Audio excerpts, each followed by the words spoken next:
Welcome to Deep Dive by the Quiet Footnote. Today we're plunging into, well, a truly fascinating journey, the human brain. Specifically, we're looking through the insightful lens of David Eagleman's remarkable book, Livewired. We've gathered an incredible stack of sources for this one, including some really deeply reflective notes from an avid book reviewer who sought out multiple perspectives. So we're aiming to really get to the heart of Eagleman's vision.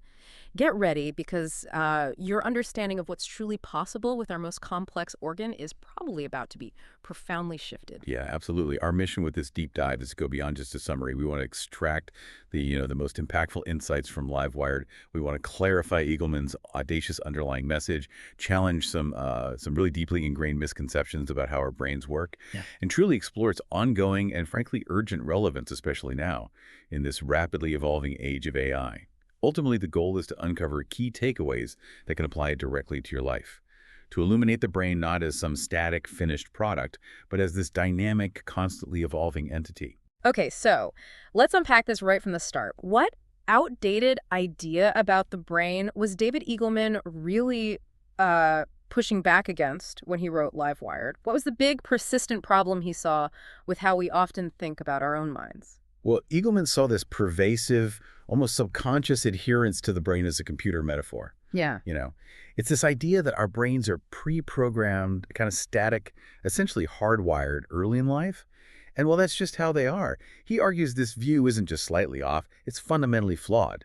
And critically, it actually holds us back from understanding our true potential. So it sounds like he's saying it's more than just like a subtle scientific misunderstanding. It's something that actually limits our perception of ourselves and what we can do. Precisely. Yeah. He zeroes in on three significant gaps this hardwired myth perpetuates. First, a profound misunderstanding of the brain's truly dynamic nature, this assumption that its wiring is largely fixed and unchangeable after childhood. Second, it leads us to vastly underestimate human adaptability.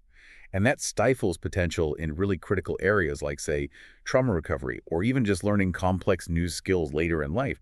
And third, it prevents us from properly integrating emerging technology with a biological understanding of the brain. I mean, if we think it's static, we're not asking the right questions about how new tech can genuinely interface with our innate adaptability. Right. Okay, this is where it gets really interesting then. Instead of hardwired, he proposes this completely different truth. What's his revolutionary alternative concept? He introduces the concept of livewired. Imagine your brain not as a machine with fixed circuits, but more like a liquid network. It's a dynamic, shape-shifting ecosystem that perpetually remakes itself. It does this in response to every single thing you experience. Your world, your choices, your pain, language loss, longings, everything. It's always, always in flux. And he even goes a step further, doesn't he? Arguing that the word we usually use, plasticity, isn't quite right, that it's still too rigid for what's actually happening. He does, yeah. He says plasticity implies something molded once, like a plastic fork, and then it's sort of done. Eagleman says the brain is far more fluid than that. He compares it to a jam band, constantly improvising, riffing, sampling new tunes, adapting its entire structure on the fly. It's not just flexible, it relentlessly reinvents itself. And we see this in these astonishing examples from our sources.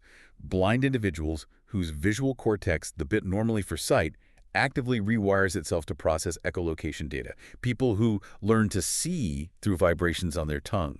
Or children making these incredible, seemingly miraculous recoveries from catastrophic brain injuries. To Eagleman, these aren't isolated miracles. They're the rule, not the exception. They showcase the brain's default setting, constant, profound transformation.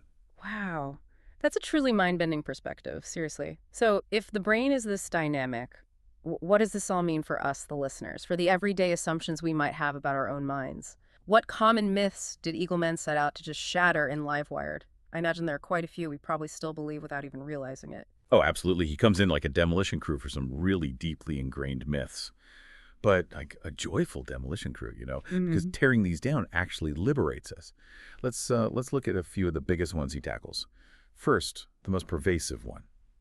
The myth that the brain is hardwired and basically fixed after childhood. The live-wired reality, according to Eagleman. Your brain never stops rewiring. It adapts, it retools, it improvises, as long as you're breathing. As he puts it, there's no point in life at which the brain is ever finished with its work of rewiring. And this isn't just... Okay, next up. The myth that you're basically stuck with the five senses you're born with. The live-wired reality Eagleman champions is that the brain cares about data, not the delivery method. It can reroute, substitute, or even invent entirely new senses. Think about his groundbreaking VSEAST project that stands for Versatile Extrasensory Transducer. Deaf individuals wear this vest that translates sound frequencies into patterns of vibration on their skin. And their brain, remarkably, learns to interpret these patterns as sound. It essentially creates a new sense. Or those tongue displays we mentioned, where visual information gets converted into electrical pulses on the tongue, and the brain learns to see through taste effectively. It's truly astonishing how the brain will make sense of any meaningful input it gets. So it's less about the input organ, the eye or the ear, and more about the brain's innate ability to process information no matter where it comes from and make it useful. That's all. That's a fascinating paradigm shift. Precisely, yeah. Then we have a really crucial one. The myth that emotional pain isn't real, or somehow isn't as important as physical pain. The Livewired reality. Heartbreak, rejection, profound loneliness. These light up the exact same pain circuits in your brain as physical wounds. As he states so powerfully, social rejection shares circuitry with physical pain. This isn't a metaphor, it's biology. And this reality completely reframes how we understand suffering, and it underscores the critical importance of human connection. That really validates a lot of common human experiences, doesn't it? Experiences that are often dismissed or kind of trivialized. It offers a deeper understanding of why these emotional pains can feel so incredibly overwhelming. Indeed, it does. Fourth, there's the myth that your identity, your core self, is fixed and unchanging. The Livewired reality. Identity is a perpetual work in progress. It's constantly being updated as your body, your senses, your environment change. Think about phantom limb sensations, or how quickly the brain adapts to using prosthetics, or even just getting used to new glasses. Your brain is always remodeling your sense of I. It's not some singular, unalterable core, but a constantly updated narrative about who you are. Wow. That's a huge shift from the idea of having this fixed core identity we just carry through life. What about our relationship with technology that's evolving so fast? Right. And that leads us to our fifth myth. The myth that technology is always external and humans are somehow fundamentally separate from it. The Livewired reality is that the brain eagerly integrates new tools, often making them feel like natural extensions of ourselves. The ability to control a robotic arm and actually feel it as part of one's own body. It's a prime example. We are, in a very real sense, built to become cyborgs, naturally extending our senses and abilities through the tools we create and use. So the brain isn't just a user of tools, it's a natural adapter to them. It seems almost pre-programmed for integration. Exactly. Built for it. Sixth, the myth that learning is really only for the young. Can't teach an old dog new tricks. The Livewired reality. Brains of all ages are incredibly live-wired and can radically adapt, learn, and change. Now, it might take more intention or maybe different strategies for adults compared to kids, but the capacity for transformation never truly goes away. You absolutely can teach an old dog new tricks, and maybe more importantly, your brain is always eager to learn them. That's encouraging. And finally, what about this pervasive idea of a single normal brain? Yeah, the seventh myth. The myth that there's only one normal way to be a brain, the Livewired reality. Every single brain is unique, shaped by its individual cascade of experiences and adaptations. What we consider normal is actually just a statistical blip on this vast, diverse spectrum of ways to be alive and aware. Differences aren't deficiencies. They're simply variations of the brain's incredible capacity for adaptation. And this fundamentally changes how we should view neurodiversity. Okay, when we connect all of this to the bigger picture, it feels like Livewired is perhaps even more urgent today than when it was first written. I mean, the world around us is changing at just an unprecedented pace. It absolutely does feel that way. Eagleman's work holds this burning bright, slap you awake kind of urgency in our current moment. We live in a world where the rules just keep rewriting themselves constantly. Entire job sectors vanish. Technology mutates weekly. Societal norms shift at lightning speed. If your brain can't adapt, you're not just left behind, you're often bewildered and overwhelmed. Eagleman argues, live-wired brains are equipped to handle change not by clinging to the past, but by improvising a future. Your brain was literally built for this kind of disruption. And looking at the mental health crisis we seem to be seeing, the widespread loneliness and anxiety epidemics, how does his work speak to that? Well, his research profoundly underscores the biological reality of social pain. That ache of heartbreak, the sting of rejection, the sort of hollowness of loneliness, these are not merely imaginary or psychological issues. They literally light up the same brain regions as a physical injury. He's really unequivocal about this. Brains starved of social connection are brains in distress. We ignore this at our peril.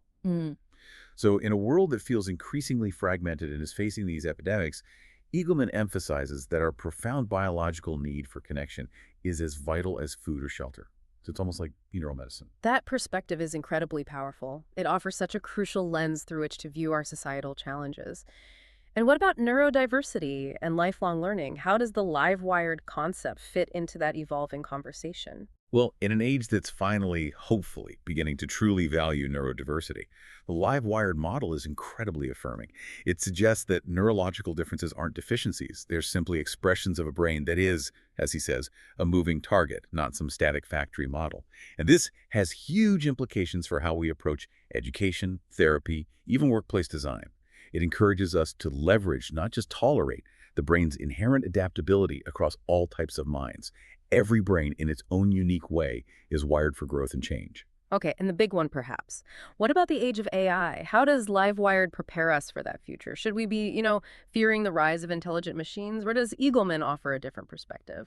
Eagleman would say quite the opposite, I think. He believes technology isn't just a distraction or a threat, it's an immense opportunity. We're truly on the edge of merging brain and machine in ways we're only just beginning to grasp. He basically states, don't fear the cyborg future, your brain is ready for it. The brain doesn't care where the data comes from, it just wants something meaningful to work with. You would likely argue today that large language models, LLMs, and other AI systems are rapidly becoming part of our extended cognitive ecosystem. Our brains are probably already rewiring as we work alongside these intelligent tools, becoming seamlessly integrated. He'd push us to consider whether AI can truly become like an external lobe for memory, for imagination, maybe even for empathy. Not as something separate, but as a potential organic extension of our own capabilities. It's about coevolution, not just simple interaction. Wow. Okay, so after diving into all these ideas, the myths, the new realities, the profound relevance, what would you say are the top 5 key takeaways Eagleman most hopes you, the listener, will internalize from Livewired? What's the core wisdom here? Okay, if you could, tattoo these on your neurons, these would be them. First, the brain is not hardwired. It's forever rewiring. Forget plasticity being some fixed state. Your brain is a living, humming remix engine, always adapting, no matter your age or circumstance. It's an active verb, not a noun. Second, adaptation is the brain's superpower. Brains are fundamentally designed to survive, heal, and thrive by embracing change, not by avoiding it. Whether you face loss, a new challenge, or just try something new, your brain's default response is kind of like, okay, how do I grow around this? It's a remarkable engine of resilience. I really love that idea of growing around challenges. Yeah, it suggests movement and progress, not just bouncing back to how things were. What's next? Third, sensory boundaries are suggestions, not rules. The brain doesn't care how it gets data, only that it gets data and that it's meaningful. If you lose sight, your hearing or touch can readily step up. If you plug in a new sense via technology, your brain will absolutely figure out how to wire it up and make it feel natural. Fourth, emotional and social pain are real, biological experiences. This is just so crucial for our compassion and self-understanding. Heartbreak, rejection, loneliness, they are not merely in your head as abstract metaphors. They light up the same literal pain circuits as physical wounds. Your fundamental need for connection is as biologically vital as your need for food or shelter. And the fifth and final key insight from Livewired. Fifth, you are never finished. Identity is perpetually under construction. There's no fixed, immutable you that you have to conform to or are stuck with.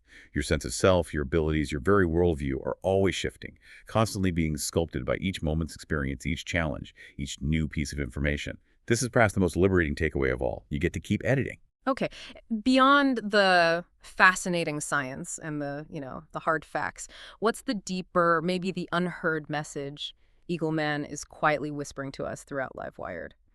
What's the takeaway that resonates most profoundly, perhaps? Yeah, I think beneath all the neuroscience, the really dazzling stories, there's this softly radical hope he whispers. It's something like, you are more fluid, more resilient, and more unfinished than you ever dare to believe. He's telling us that you are not doomed by your past, by your pain, or by any perceived limits. You're allowed, even designed, to shed old stories and build new ones again and again. Every mistake, every heartbreak, every strange twist in your life is not an ending. It's all just compost. Compost for something new, something stronger, maybe something more beautiful to bloom inside you. The unfinished, always adapting you is not a flaw. It's the masterpiece in perpetual creation. That's a truly powerful and liberating thought. Yeah. For me, a personal aha moment from this deep dive was precisely that idea of us being unfinished songs.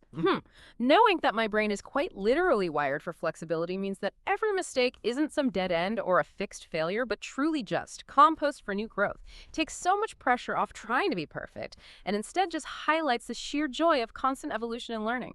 It's like having a built-in reset button for life almost. And that resonates really deeply with me, too. The book seriously challenges that pervasive, this is just who I am, trap we fall into. We often cling to these fixed identities, right? But Eagleman affirms that our resilience isn't about bouncing back to some old version of ourselves. It's about bouncing forward, inventing new ways to be whole after disruption. It also beautifully affirms a belief I hold dear, that creativity and curiosity aren't luxuries. They're fundamental survival skills. Every new endeavor, every little experiment keeps that live-wired brain humming, always seeking new connections. And it profoundly validates the reality of emotional pain, which is just crucial for fostering empathy and deeper self-compassion, both for ourselves and for others. So, after this deep dive into the truly live-wired brain, we want to leave you, the listener, with a provocative thought. What will you rewire next? This deep dive is more than just a book review. It's kind of a dare. Exactly. Eagleman encourages you to treat every day as a laboratory. Every problem is an invitation to innovate.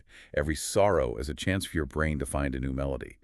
As that reviewer beautifully put it, quoting Eagleman's own poetic postscript from the book, "You are not a finished story, but a living edit, a brain in 1,000 drafts. Let your neurons dance. Let your mind stay live-wired. For every chapter you thought was done, a new synapse waits to light the page." We really encourage you to continue exploring the ideas from Livewired. Maybe reflect on which of these key insights resonates most with you right now, and perhaps what new wiring you might dare to try in your own life this week. Thank you so much for joining us on this deep dive.